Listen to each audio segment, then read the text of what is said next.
Hi, and welcome to SpondyCast, where we bring together the best medical minds, thought leaders, scientists, patients, and caregivers to inform and inspire the spondylitis community. I'm your host, Jill Miller, living my best spa life, knowing that how we meet today has the power to change everything going forward. Hi, and welcome to SpondyCast. Today, our guest is Amy Muscoplat, who is a writing teacher, creative facilitator, and owner of Joy Festival Industries.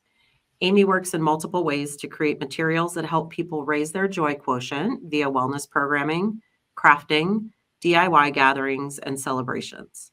This includes creating kits, tutorials, and consulting with individuals and groups who wish to do programming and interactive events that involve narrative journaling, crafting, creative writing, and/or connecting and creating with others.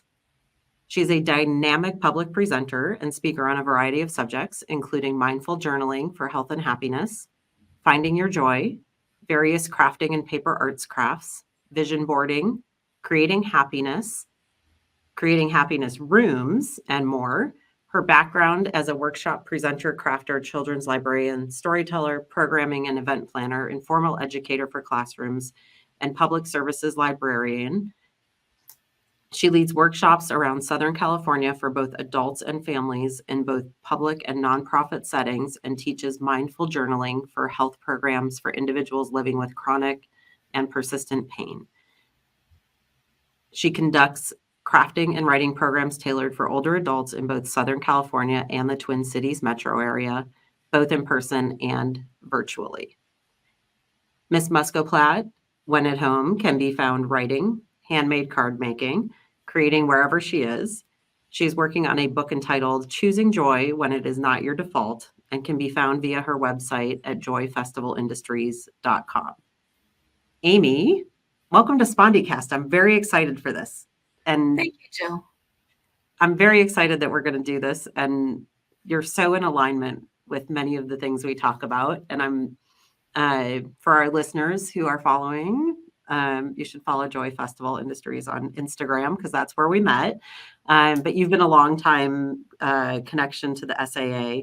And I think this is a great topic. Can you explain a little to the listeners what mindful journaling or expressive writing is and what this looks like? Yeah, so mindful journaling or expressive writing, another name for it is narrative or guided journaling. And oftentimes it's led by prompts or by leaders who sort of guide you on a path that it's not just a prompt, but there's also a reflective writing piece afterwards, a short reflection. So numerous studies and experts talk about sort of in the fields of psychology, mindfulness, stress reduction techniques, all these experts talk about how writing can actually help us to offload what's on our minds, but have physiological benefits. So I know there's some well-known studies with journaling by, I believe, Dr. James Pennebaker at UT Austin and Dr. John Evans, in North Carolina. And they did studies with people to show outcomes, after journaling with different illnesses and things going on in their lives. So part of the why behind that is our bodies have a loading capacity. So my librarian background will tell you that, any flooring in a library can only take so much tonnage of books. You can only put so many things on shelves on certain weights of floors before it collapses. And our bodies, especially people who have chronic pain, such as any form of spondyloarthritis or another rheumatological or other pain issue of any sort, there's that weight on your body. And then there's usually the stress around the pain and other things. And so in order to offload some of that and find a little bit more calm or equanimity, or even just a little bit less of that extra layer that's going to sit on the floor and the weight of your body, one thing is to write and to journal. So there is the ability to just do a brain dump and like a diary journal. And that's fine. It just sometimes is often, not always, but is often lacking a reflective piece that helps you to take that and then go a little further. It's so fascinating. And this is in alignment with again, a lot of what we talk about, and I think it's one of the things in we'll call it my favorite book of 2023, The Chronic Pain Reset. But journaling is part of this. So what are some of the benefits of the practice? Like generally, but is there specific link to chronic pain or chronic illness? Yeah, so we generally have things we've told ourselves about our pain. I mean, it's a lot of work to take care of and be mindful and attend to all the parts of one's health with pain. Yep. And a lot of the things we do out in the world don't help us to come back to ourselves. So to come back to our bodies and what our mind is doing with it, not just the exercise part, which is also very helpful, or the stretching part, which is also very helpful, but to get in touch with what our mind and our subconscious is doing, and to quickly try and write that down. And sometimes if there's a prompt, to bypass that logic mind and get that onto the page and then be able to look at it a little bit. You are basically doing a helpful tool for yourself. So like you are the practitioner for yourself. You don't actually necessarily need a mindful journaling practitioner all the time. You can learn a few skills on your own, or you can buy some books that help you. And then you can use this to help yourself to offload some stress, to shed some things, to make some good connections for yourself in your mind and in your body, and how that is going to work for you with both your sympathetic and parasympathetic nervous system to ratchet that level of extra hyper vigilance that happens oftentimes with pain conditions, to ratchet it down a little bit.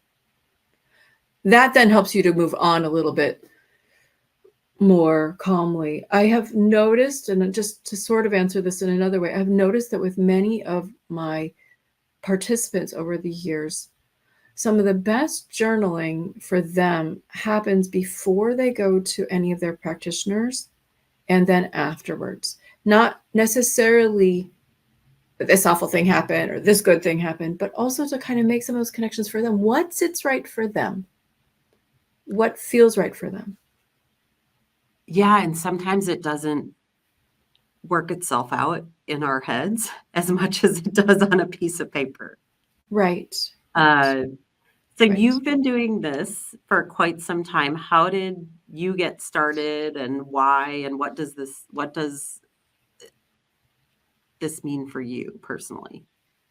So I was a journaler back to high school, and I journaled about mostly more like a diary. Like I would dump what was going on in my life, and it was a way for me to deal with my own stress and tension and being a driven and perfectionistic teen. And then in college and afterwards, when I travel around the world and go places on trips, in the States even, I would journal about it.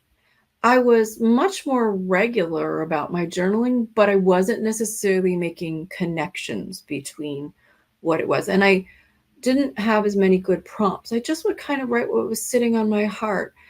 And for me, that was very helpful. I also felt that something that was important to me, I still find useful for people, which was journaling by hand.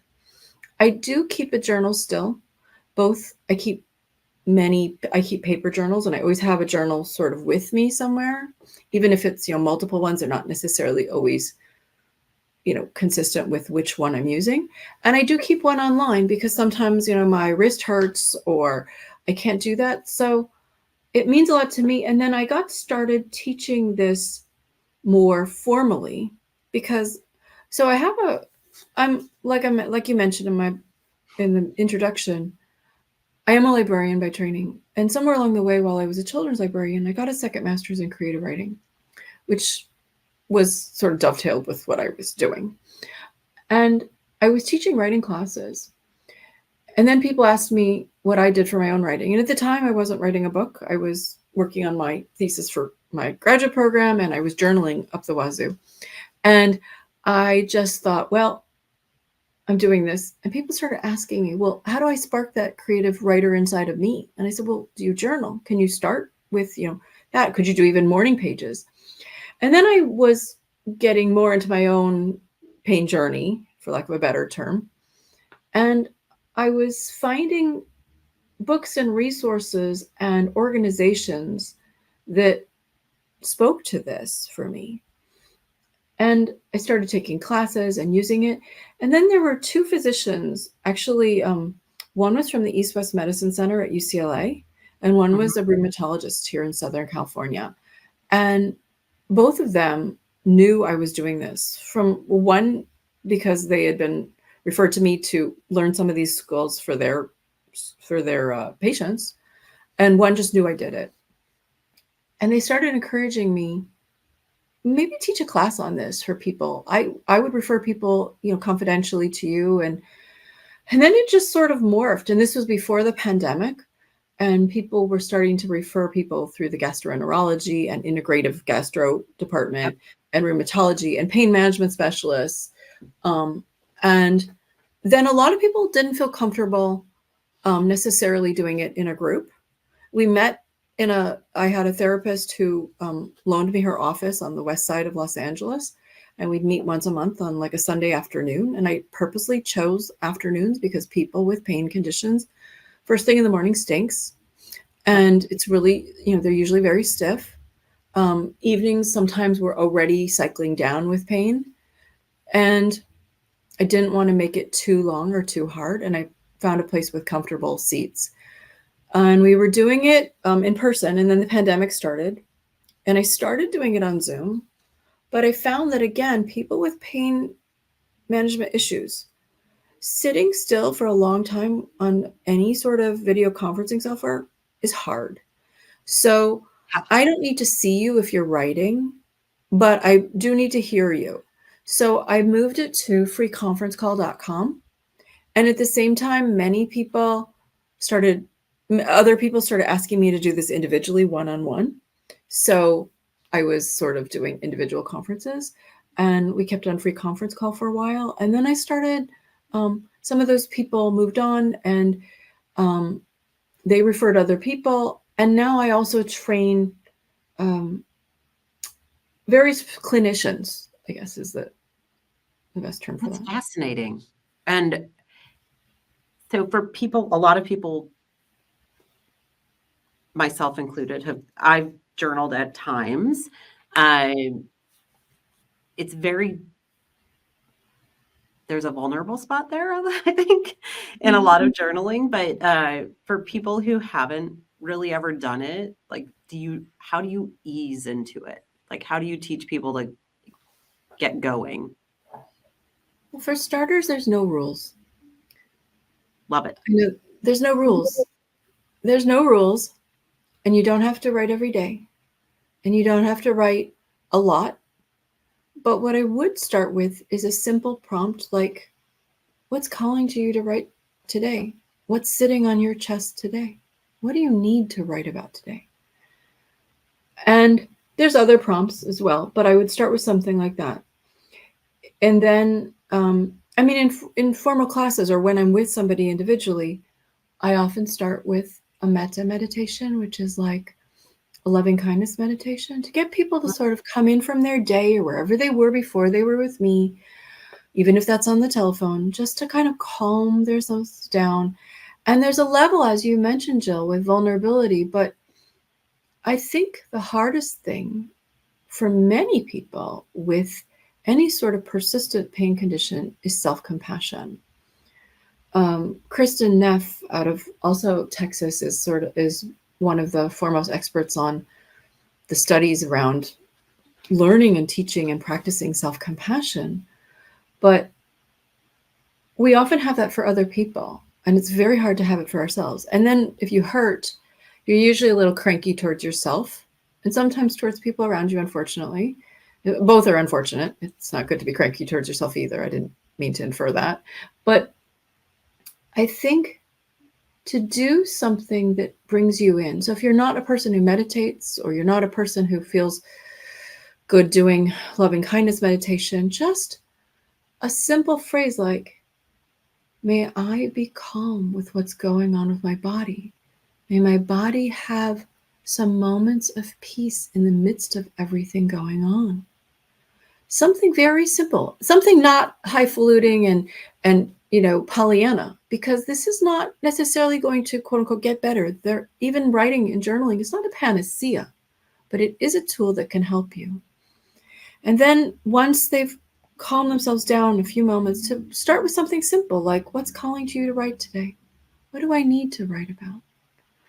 And do that for, time yourself. Say, I'm going to do this for 3 minutes. And that's very small.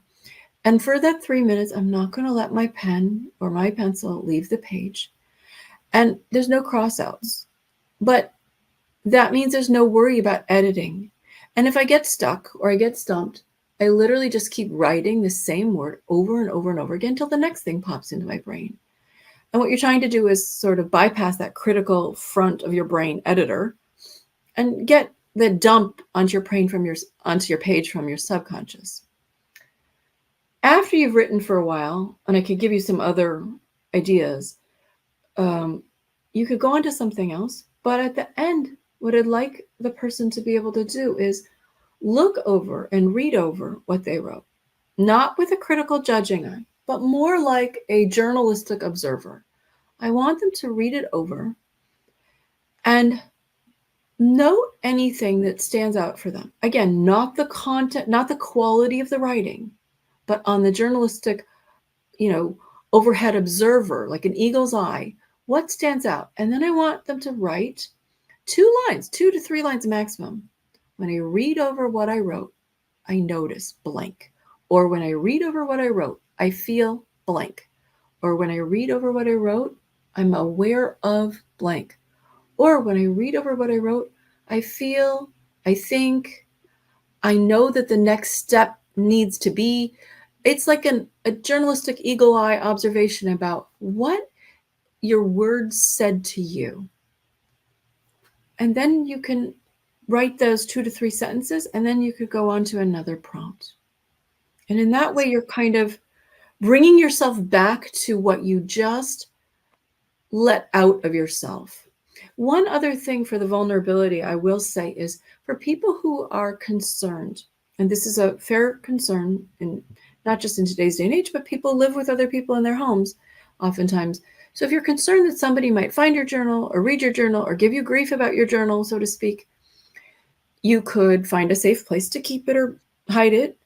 You can also get a key if you have an old-fashioned journal with a key, a diary with a key, or you can do a password protected file on your computer. There are many studies that talk about how writing with your hand, there's a kinesthetic connection to your subconscious. But, we don't need to be, to quote Voltaire, don't make the perfect the enemy of the good. It doesn't matter. If it's better for you to write online, I'm all for it. Just do what works for you with this. Yeah, and I think also in that vein, for some people generationally, I see it that I'm a pen to paper girl. And I know people who wouldn't dare write on a piece of paper. They only want to type. Right. And if that works for them, that's great. Right. So it's very personal. So in looking at your website ahead of time, one thing that caught my eye was you said that the practice, and I quote, helped me attend to myself in a positive, calming, mindful, and healing way. And I love that attend to myself phrase because it has an intention to prioritize what you need, show up for yourself, carve time out. I think that for some of our listeners, taking that step to regularly focus with such intention is something many have probably not done in days or weeks or years. And it seems like a switch. How do you create that intention with yourself and make sure that you're attending to that? That's a great question. So, Jill, I don't think I set out initially to attend to myself with this process. And what I noticed over time was that it was attending to myself. While I was starting to teach this more, And especially with individuals one-on-one, I noticed that I had to practice what I was preaching much more. And I think that also it reminded me that you could be a very good patient. You could go to your rheumatologist and your pain management specialist and get your, acupuncture, your trigger point injections, do your physical therapy on land, and do your warm water PT in the warm water pool. And you could take your supplements and you could do your exercises and your stretching and your Pellicor and your Feldenkrais and all these things that I've done, including others. And everybody Yeah. and everyone else has probably who listens has done some or more or different, or tried cold plunging or saunas or just I mean, as I'm sitting here, I'm talking to you and I literally have a heating pad on my lap with a jacket over it and a hot water bottle tied to my waist. I take medication and I go and I'm a good patient. But being a good patient doesn't actually mean that you listen to your heart and what is going on in your subconscious. It just means that you're doing what you're quote unquote supposed to do. And I am not advocating that you don't do those things. But I think that doing those things, you can lose sense of who you are. You could be running from pillar to post to all these dippy appointments. Again, they're not bad appointments. I don't mean to say any of the professionals are dips or anything terrible. But No, I know what you mean, it's a though. lot of work. And somehow I notice that if I don't really attend to me and what's going on in my soul, so to speak, and what I need to breathe through and write through, I was getting a little lost in the process of all the appointments and all, and this one thinks you should do that, and this one thinks whatever. And I'm like, It's whiplash. and it's a lot of whiplash, but it's also a lot of work. And I remember once going to my, it's a different physician, my allergy immunologist, different, clinician that one has to see sometimes. And I literally did this like motion with my hand, sort of motioning my whole body. I'm like, this is all a lot of work. And I was kind of like referring to like everything from my toes, which, the orthotics and the, to my head with the headaches from the medication. And I was like, it's a lot of work.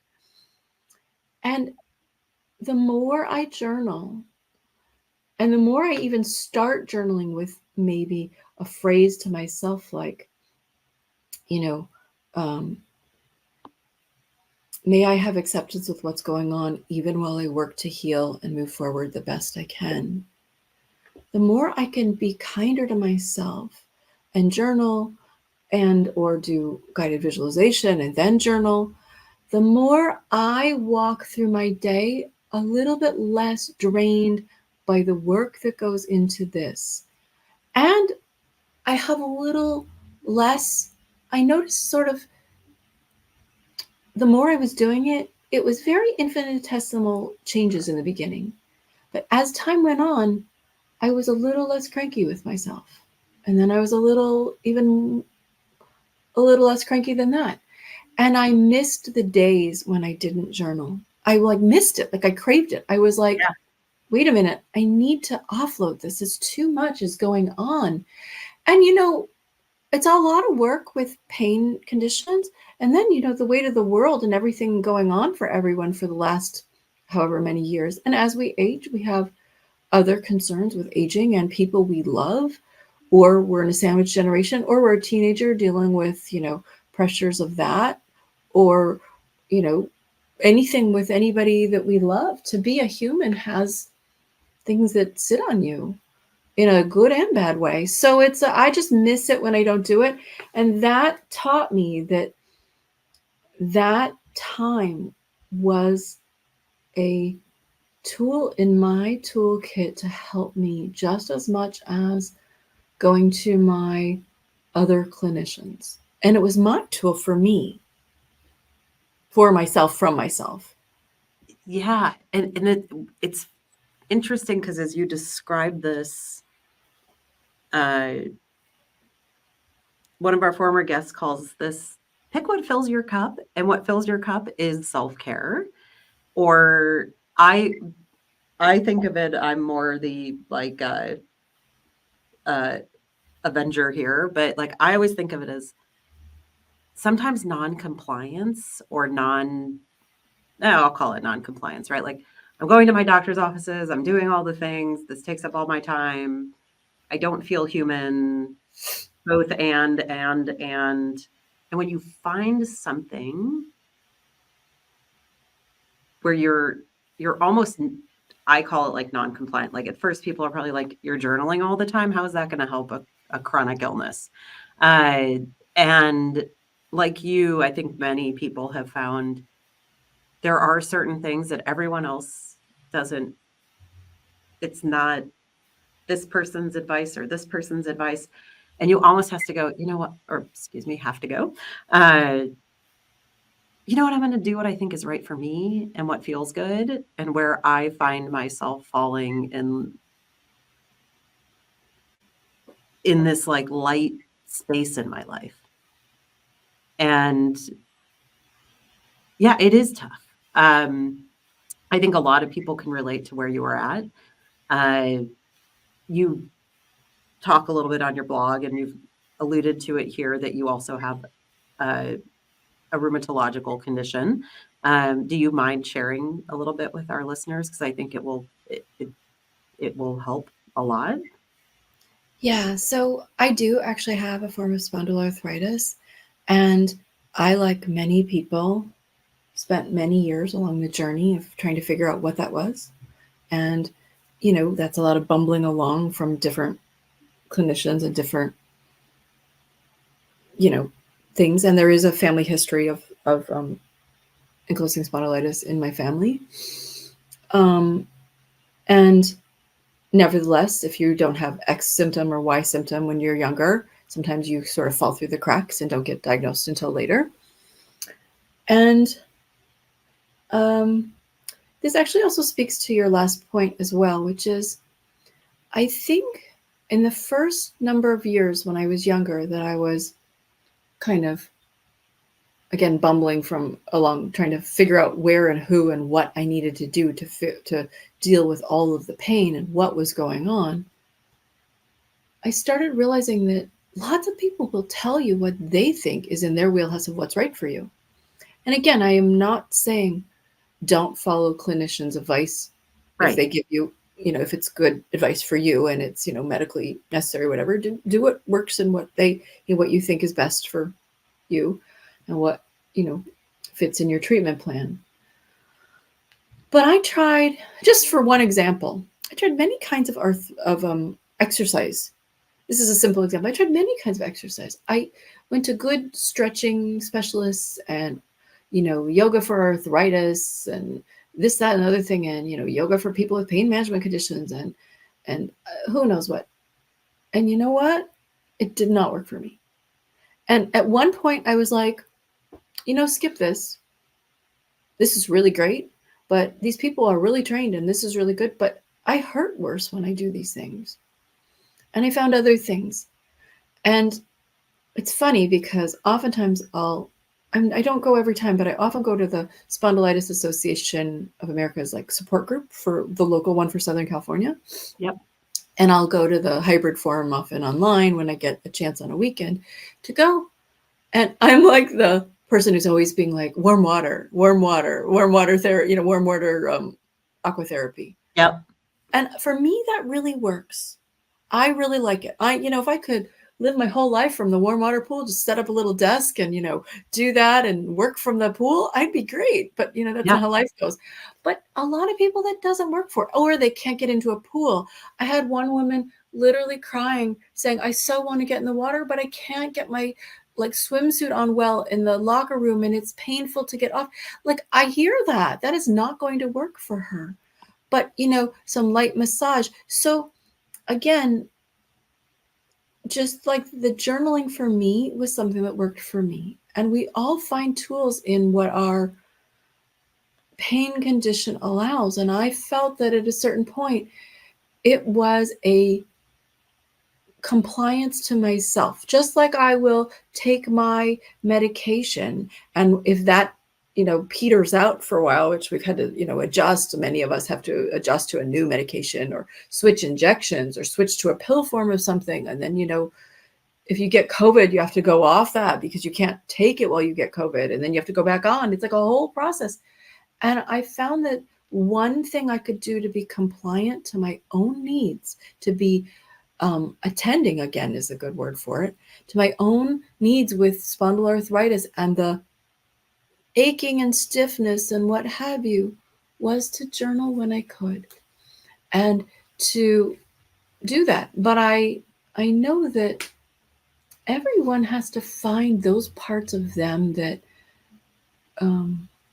work best for them with their condition, because we can get really lost in the weeds of what all the well-trained clinicians are telling us to do. And again, it's not to badmouth any clinician per se, but some people, I met a woman who did a lot of forest bathing.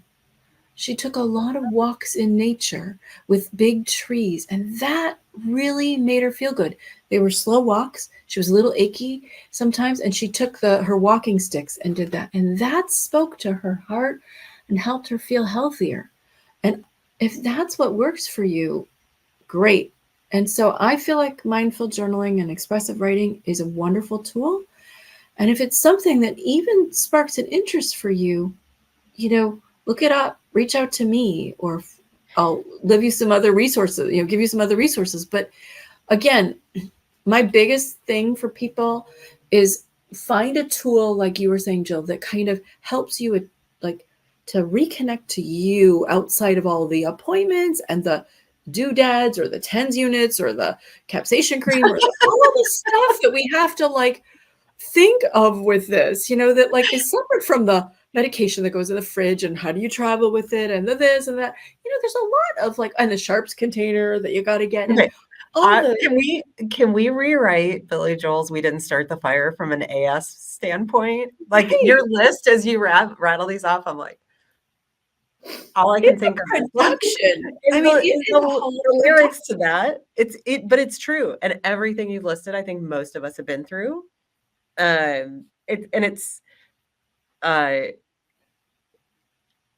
It's like when you talk about journaling, especially on a daily or regular basis, I think of it almost as like a ship's log, right? The captain's log. Right. This is the story of the journey. And at one time, I went back and read some of my journals as far back as when I was 18 years old. And this was about 3 years ago. And I saw what I found, and I don't know if anybody does this, but what I found was consistent things in my life that were upsetting me that didn't serve me, and consistent things that did serve me. And I was like, now I have a blueprint.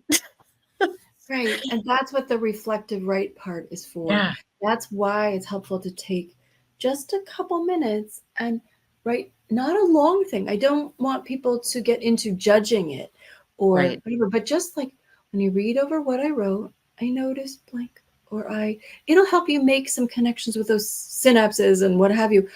Just a little quicker is not necessarily the word, but easier, and maybe help you have some insight into what's going on while all of the accoutrements of the pain and all the attending to the production of it all are happening. Yeah. And as you talk about it, I think it's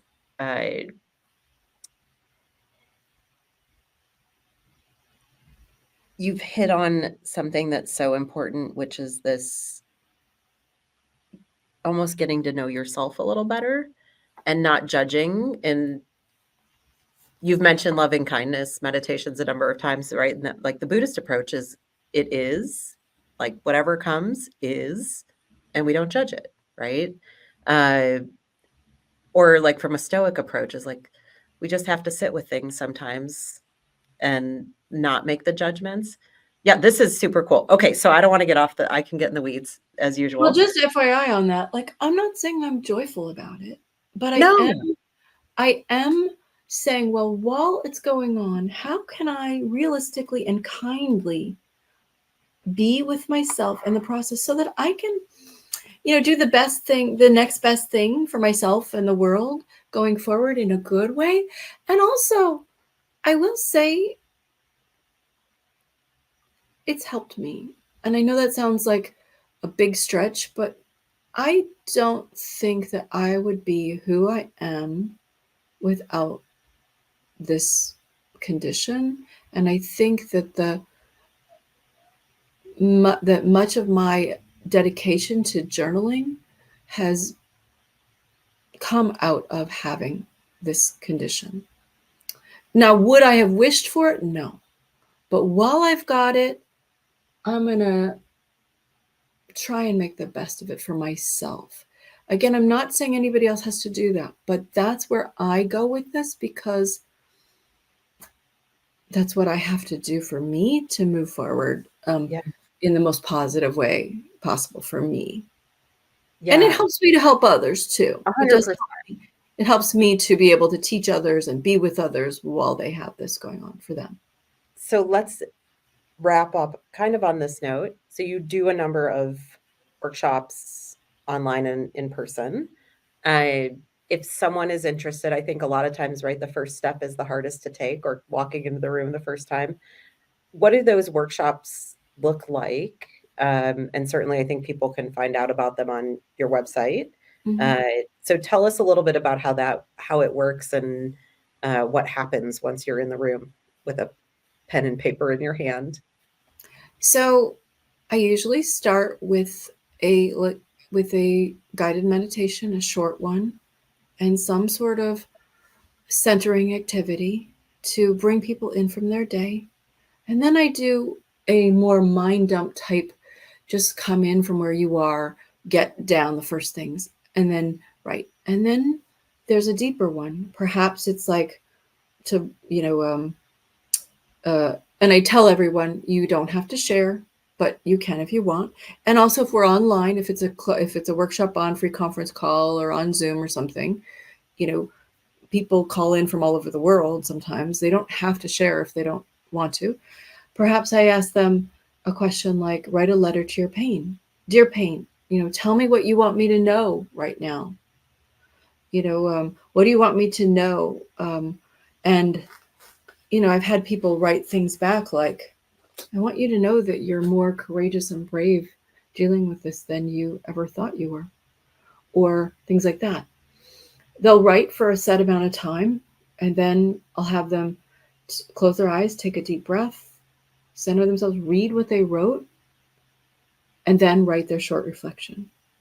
We might, depending on people's conditions, we might get up and stretch a tiny bit, or a little bit rather, and then go back and do another few prompts like that, and take some time in between. There's a little bit of, if they need to move around, there's some freedom of that. I know this is not sitting still for any length of time is really hard when you have for example, spondyloarthritis, and you've got ants in your pants, not because of short attention span theater, but because your body hurts and all of that. And then we come back and we do a few more. I ask people if they want to share, and I always say you can if you want, and I always make sure everyone knows that anything shared in the room is to be kept in the room confidentially. And I ask people to not record others if it's online, etc. And sometimes people do share. And the reason I ask people if they want to share either their writing or their reflection, it's really because we gain things from other people's insights sometimes, and or we can feel like we can empathize, and we can hear like, wow, other people are also really struggling with this. I think that helps us sort of borrow their courage, or feel heard and listened to and validated. And I think that so much of this process of journaling is a validating process for yourself to yourself. And when the workshop is ready to wrap up, I have people kind of just tell me one or two insights they had for themselves, and they don't have to read it. They don't have to feel vulnerable reading everything or reading from what they wrote, but is there some takeaway that they have for themselves? Or is it even just like, what did they like the most? And I ask them to honor their time for themselves. And then I usually give them a few things they could take away, a couple prompts to take away. And if it's in person, I have a list of, resources. There are some organizations that have more stuff. There's one called the IHAW, I think it is, the International Association of Journal Writers.org. Which is like a North American-based organization, but there's members from all over. There's also a lot of free resources for that from them and meetings online. There's many people who've written books, with resources on this. They can reach out to me on my website or on social, on LinkedIn, Amy Muscoplat, or Instagram, or just through the contact page on my site to find out more resources.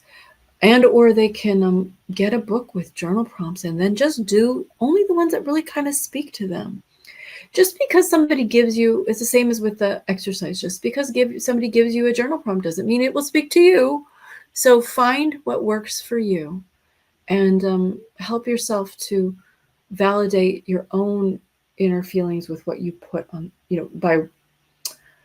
help yourself to validate yourself with the words you're putting on the page. I love that. That may be a good place to land. So you're working on your book, Choosing Joy When It Is Not Your Default, which I love the title. Thank you. Do you have a release date yet? My target date is the end of 2024, but hopefully sooner. Well, hopefully we can come back and interview you next year on that one. I'll say amen, like that's a prayer. It's going to help me to get it done. Very good. I'm setting the intention to manifest it for you. Very good. Very good. I'll put it on my vision board. Exactly. I did my 2024 through 2034 vision board last Saturday Very with good. a friend of mine. But thank you for joining us. This has been wonderful. And like, thank you for sharing like so much of your journey with the world.